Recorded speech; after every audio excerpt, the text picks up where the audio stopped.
क्या एक बार फिर से बंद हो जाएगा भारत? क्या दोबारा से लोगों के लाशों के ढेर देखने को मिलेंगे? क्या अब एक बार फिर से भारत के लोग के सपनों के साथ साथ यहाँ की इकोनॉमी भी डूब जाएगी? दोस्तों, अब तक तो आपको पता चल ही गया होगा कि चाइना में एक बार फिर से कोरोना वायरस ने लोगों को अपनी चपेट में ले लिया है और ऐसा कहा जा रहा है कि आने वाले कुछ महीनों के अंदर चाइना की 60% आबादी इस बार इसका शिकार हो जाएगी और करोड़ों लोग मौत की सूली चढ़ जाएंगे। लेकिन सवाल यह आता है कि जिस खतरनाक वेरिएंट ने चाइना के लोगों की जिंदगी नर्क बनाई है, क्या वो भारत में भी अपना कब्जा जमाएगा? क्या वापस से भारत बंद हो जाएगा? और साथ ही साथ ये भी जानेंगे कि आखिर चाइना में ही क्यों इस वायरस ने अपना रौद्र रूप दिखाया है।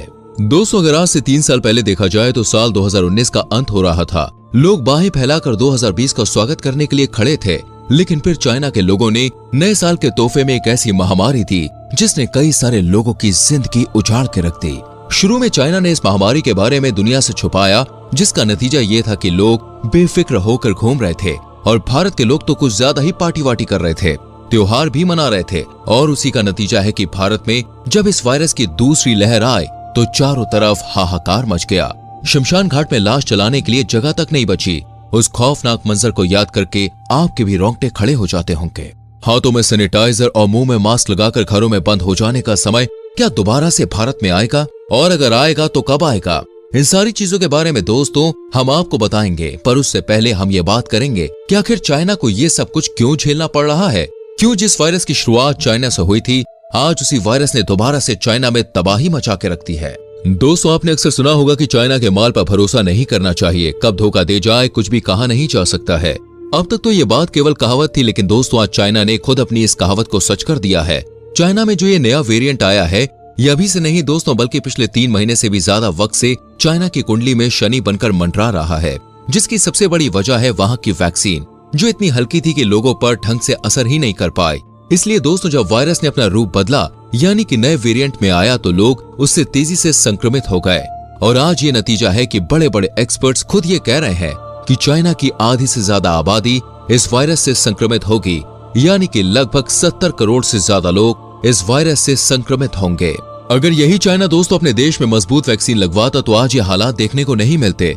हालांकि जैसे ही चाइना को पता चला कि नया वेरिएंट उसके देश में दस्तक दे रहा है, उसने अपने यहाँ लॉकडाउन लगवा दिया और कई सारे नियम कानून लागू किए गए, जिस पर लोग अमल भी कर रहे हैं। लेकिन इतना कुछ करने के बावजूद भी दोस्तों ये वेरिएंट इतना ज्यादा खतरनाक है कि उसने एक एक करके लोगों को अपनी चपेट में लेना शुरू कर दिया है। इस खतरनाक वेरिएंट का अंदाजा दोस्तों आप इसी बात से लगा सकते हैं कि वैक्सीन लगाने के बावजूद लोग न केवल वायरस की चपेट में आ रहे हैं, बल्कि मौत के घाट भी उतर जा रहे हैं।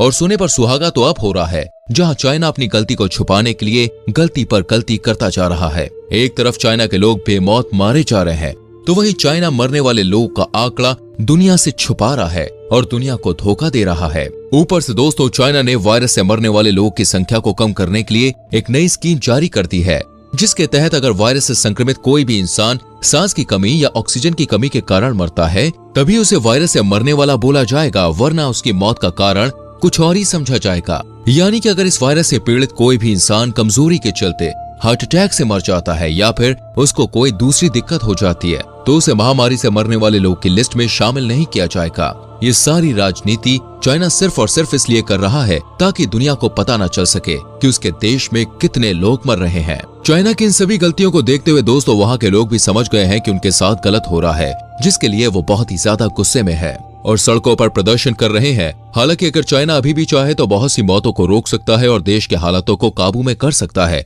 ताकि ये महामारी दुनिया को तबाह करने के लिए आगे ना बढ़े। बस चाइना को अमेरिका, यूरोप और फिर भारत जैसे देशों से वैक्सीन मंगानी है और अपने देश के लोगों को लगानी है, जिससे उनकी इम्यूनिटी और भी ज्यादा बिल्ड हो सके और वो आने वाले संकट से बच जाए। लेकिन दोस्तों चाइना ऐसा करेगा नहीं, क्योंकि अगर चाइना ने ये कर दिया तो वहाँ के लोगों का भरोसा पूरी तरह से अपनी सरकार से उठ जाएगा और दुनिया के सामने भी चाइना को झुकना पड़ेगा। ये सारी चीजें चाइना को गवारा नहीं है, फिर भले ही उसके करोड़ों लोगों की जान क्यों ना चली जाए, चाइना को दुनिया के सामने झुकना मंजूर नहीं। और दोस्तों ये सारी बातें हम नहीं कह रहे, बल्कि दुनिया के बड़े बड़े एक्सपर्ट्स की राय जानने के बाद ही हमने ये खास वीडियो आपके लिए बनाई है, ताकि आप भी जान सके कि चाइना से गलती कहाँ हुई। अब सवाल ये आता है दोस्तों कि चाइना की गलतियों का असर भारत के ऊपर कब पड़ेगा और कितना पड़ेगा? क्या वापस से लोगों को अपनी नौकरी छोड़कर दर दर भटकना पड़ेगा और लॉकडाउन के चलते अपने घरों में बंद हो जाना पड़ेगा? या फिर इस बार किस्मत कुछ और ही करवट लेगी? तो दोस्तों अगर हम इसका सीधा सा जवाब दें तो ये सब कुछ सिर्फ और सिर्फ आपके हाथों में है। जी हाँ, चाइना की सरकार भले ही खराब हो, लेकिन दोस्तों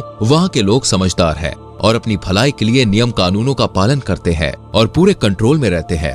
हमारे देश की दिक्कत ही यही है कि हम नियम कानूनों को मानते ही नहीं हैं और पिछली बार भी इसी कारण देश डूबा था और इस साल भी यही होने वाला है। यहाँ तक कि हमारे देश के स्वास्थ्य मंत्रालय ने भी घोषणा कर दी है कि महामारी अभी टली नहीं है और हमें अपने देश में चाइना जैसे हालात नहीं लाने हैं। अच्छी बात यह है कि जिस खतरनाक वेरिएंट ने चाइना में दस्तक दी है वो अभी भारत में देखने को नहीं मिला है, यानी कि भारत अभी इस वेरिएंट से सुरक्षित है। और जानकार भी ऐसा कह रहे हैं कि भारतीयों को जो वैक्सीन लगाई गई है वो चाइना की वैक्सीन से काफी ज्यादा मजबूत है और लोगों की इम्यूनिटी पर अच्छे से वर्क भी कर रही है। इसी वजह से जहां हमारा पड़ोसी देश चाइना लाशों को दफना रहा है, वही लोग हमारे यहाँ खुले में सांस ले पा रहे हैं। और यकीन मानिए दोस्तों, ये सिलसिला इसी तरह चलता रहेगा अगर हम गलतियां ना करें। हमारी सरकार ने तो अच्छी वैक्सीन लगाकर पहले लेवल पर हमें सुरक्षित कर लिया, लेकिन बाकी की जंग हमें खुद ही लड़नी है, जिसके लिए आपको कुछ चीजें खास तौर पर करनी होंगी, तभी आप इस खतरनाक वेरिएंट से बच पाएंगे। वरना अगर ये वेरिएंट और भी ज्यादा मजबूत होकर भारत में आया तो शायद वैक्सीन भी काम ना कर पाए और उस वक्त हमारी सुरक्षा ही सबसे बड़ा हथियार होगी। सबसे पहले तो दोस्तों आपको सरकार द्वारा दी गई सभी गाइडलाइंस को मानना है और भले ही अभी सरकार ने सभी जगहों पर मास्क अनिवार्य नहीं किया हो, पर फिर भी अपनी सुरक्षा के लिए, अपनी जान बचाने के लिए आपको ज्यादा भीड़भाड़ वाली जगहों से पहली बात तो दूर रहना है। खास करके वो लोग जो महानगरों में रहते हैं, यानी कि बड़े बड़े शहरों में रहते हैं, जहाँ दूसरे देश से लोग कुछ ज्यादा ही आते हैं, क्योंकि दोस्तों यही वो शहर होते हैं जहाँ सबसे पहले संक्रमण फैलता है। ऐसे लोगों को भीड़ भाड़ वाली जगह से दूर रहना है और अगर जा रहे हैं तो मास्क लगा कर रखना है। हाथों को समय समय पर सैनिटाइज करते रहना है, क्योंकि कुछ समय बाद सरकार तो ये सारी चीजें लागू वैसे भी कर देगी। और इस बार बुखार के भरोसे में मत रहिएगा, क्योंकि दोस्तों जो नया वेरिएंट है इसके जो लक्षण है वो काफी अलग है। केवल सर्दी जुकाम से ही लोग इस वायरस से संक्रमित हो जा रहे हैं और सर्दी के मौसम में सर्दी जुकाम होना कोई बड़ी बात नहीं है, इसलिए इम्यूनिटी बूस्टर ड्रिंक्स का इस्तेमाल करिए।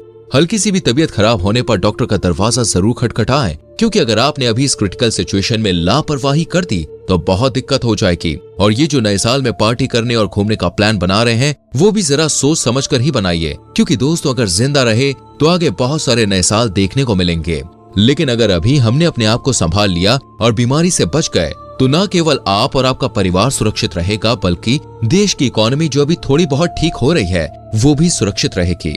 देखिए दोस्तों, पिछली बार जो गलतियां आपने करी हैं उसे दोहराने की बिल्कुल भी जरूरत नहीं है। उन गलतियों से सीख लेने की जरूरत है, वरना चाइना बहुत दूर नहीं है, पड़ोस में ही है। और वायरस को अगर हल्की सी भी भनक लग गई कि भारत के लोग लापरवाही कर रहे हैं तो वो हमें नहीं छोड़ेगा। और वायरस जब किसी देश को अपनी जकड़ में लेता है तो उससे क्या हाल होते हैं ये आप पहले भी देख चुके हैं। बाकी समझदार को इशारा काफी है। हम तो केवल आपसे अपनी इस वीडियो के जरिए ये अपील करना चाहते हैं कि खुद के साथ साथ अपने आसपास के लोगों को भी सुरक्षित रखें, ताकि देश सुरक्षित बना रहे। और इस वीडियो को दोस्तों जितना हो सके लाइक करके शेयर जरूर करें, ताकि बाकी लोग भी जागरूक रहें। हमारी आने वाली वीडियोस को देखने के लिए चैनल को सब्सक्राइब करके बेल आइकन प्रेस करें, जिससे आपसे कोई भी वीडियो मिस ना हो। मिलते हैं अगली वीडियो में, अपना ख्याल रखिए, बाय बाय, टेक केयर।